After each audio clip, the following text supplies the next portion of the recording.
No doubt. And just giving it that energy. Like Coach said after the game, he's more happy about this loss, even though it doesn't make sense, than the one the other day, because we gave the effort. Our energy was there.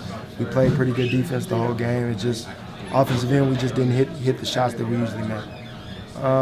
You could say that. I mean, I think for the most part this whole game we gave it our all, and that's the positive we can take out of this game. We just got to continue to build and put it all together, and that's the hard part, but guys are willing to do it, willing to sacrifice, and we got to just stop talking about it and be about it. Welcome back to part 2 here. Kevin is still with us. Jimmy is still with us. I'm still with us. I'm Jared. So let's talk about the Celtics 3-guard lineup to close out games. So they're trying to have Isaiah out there to ensure that they at least have someone that they know can put the ball near the hoop and hit shots.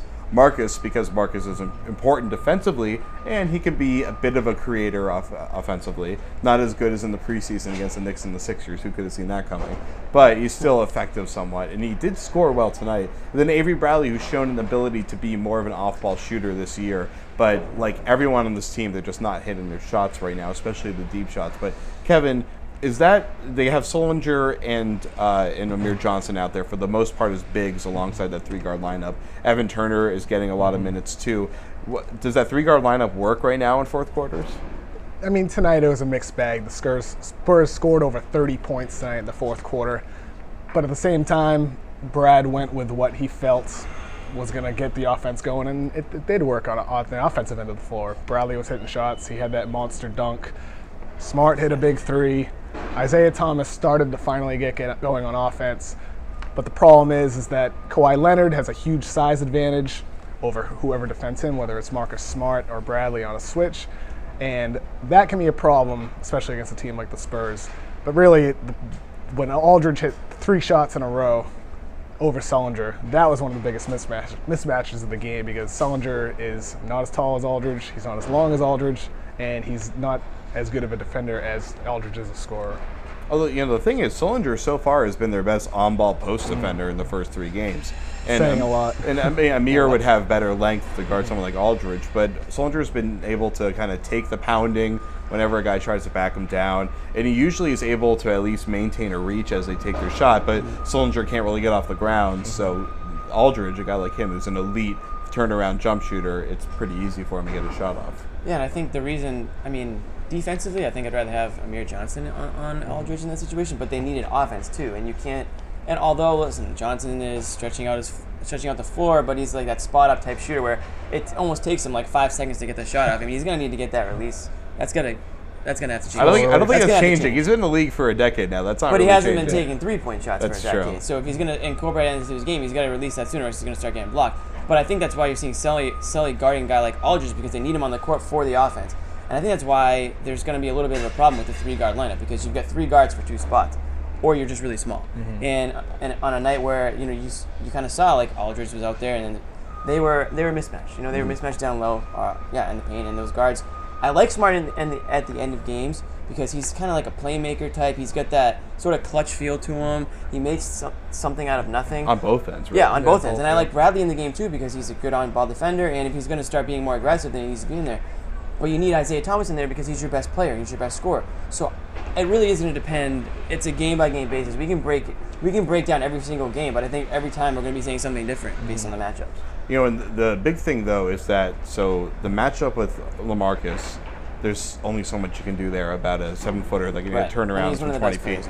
But and Kawhi Leonard, obviously a great player, but they threw 2 different guys at him mostly in the fourth quarter. Evan Turner, who looked like he didn't even want to be there tonight. I mean, there were plays where he would get caught on screens and he would just kind of hang down on the baseline and let. There was one play where he actually waited for Kawhi to take a wide open 20-footer just because he didn't want to go guard him again. And Kawhi passed it up and they got a shot by the rim. And then there was one where he got knocked down in transition and everybody went back. Kawhi's flying back. Evan's like very slowly getting up. He didn't really want to be there. So they put Smart on him, and Smart keeps up with Kawhi, but Kawhi is draining these great shots over him because he's got like 9 inches over him. He had that one corner 3. I think the Celtics played great defense for about 20 seconds. Bailed out by a Kawhi Leonard kind of open 3-pointer in the corner. But it was a really bad position. Smart rushed him pretty hard. He did. But Smart was recovering from, was it Parker or Dia on the elbow? Yeah. Around that area. And I mean, we're talking about Smart. He's in his 2nd year. and he's able to defend Kawhi Leonard, arguably one of the best overall players in the league. And I think that says a lot going forward for the Celtics, that they have a guy that they can stick on a bigger player, even though it's not preferably what you want. Right. Preferably you want Jay Crowder out there defending Kawhi Leonard, but he had a horrible night shooting the ball. So I think Stevens went with who he felt was the hotter hand. I mean, yeah, I think Stevens had to go. He had to find somebody who could buy a basket tonight. I mean, these guys could not buy a basket, and that was like the first thing Brad Stevens said after the game was they couldn't throw the ball into the ocean tonight. I mean, at the end of the day, you can do whatever. You can run the most perfect scheme and the most perfect play every single time, but if you miss shots, you miss open shots, and you can't find the bottom of the basket, it's all for nothing. Yeah, an interesting stat, in the first half, according to SportView, the Celtics shot 2 of 18 on uncontested field goal attempts. And now, after tonight's game, they ranked 27th in the league with a 27% field goal percentage behind the arc. Boo! Soon enough, you're going to start hearing that. Hey, advanced stats are making things look even worse, I guess, right? And That's an easy stat to really register. I mean, these guys are wide open. And they're These are practice shots that they're missing. Shots will fall eventually. Yeah, well, you hope. That was the same problem they had early last year, the first transition year. It hasn't really improved that much with three-point shooting. No. Personnel might be Still part of the take a lot. problem. Lack of R.J. Hunter and Terry Rozier might be part of RJ the problem. in there. Those guys are going to get a chance at some point Get if the him in Celtics there. can't. Run, RJ Hunter in run there. some ATOs for RJ, get him a 3. All right, well, that's going to do it for us tonight.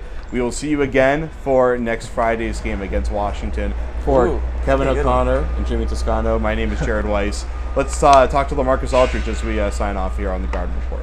He's in my ear a little bit, but not telling me not to shoot. He's in my ear telling me to be myself and let him kind of guide me along the way. He said, he can tell I'm overthinking things at times, so he was saying just go play basketball and then we'll figure it out as we go. So, but tonight, I just play basketball. I mean, I didn't think so. I think he's put some wrinkles in, but I think the offense is definitely still, free flow movement, things like that, but I think he's put some little wrinkles in where, I can try to get the ball in certain spots and things like that, but, his style is still moving the ball around.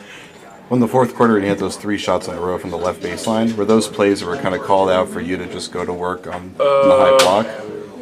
The first, all 3 of them were. Yeah, the first one was out of the timeout, out of the half, and then out of the timeout, and then the next 2, TP called 2 plays for me, I scored on them.